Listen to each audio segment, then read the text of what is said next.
Il a ouvert d'une façon remarquable sa saison sur terre battue. À Monte-Carlo, Stefanos Tsitsipas a conservé son titre hier en dominant Alejandro Davidovich Fokina.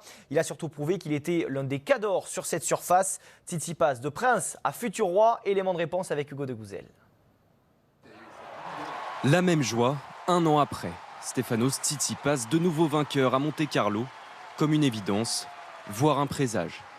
Pour moi, effectivement, ça va être un des favoris de la saison sur terre battue.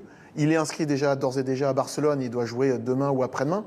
Et ensuite, il y a Madrid, Rome et bien sûr Roland-Garros où il avait fait finale l'année passée. Donc ça va être, je pense, un des favoris de Roland-Garros. Le Grec s'y était incliné en 2021 face à Novak Djokovic pour sa première finale en Grand Chelem.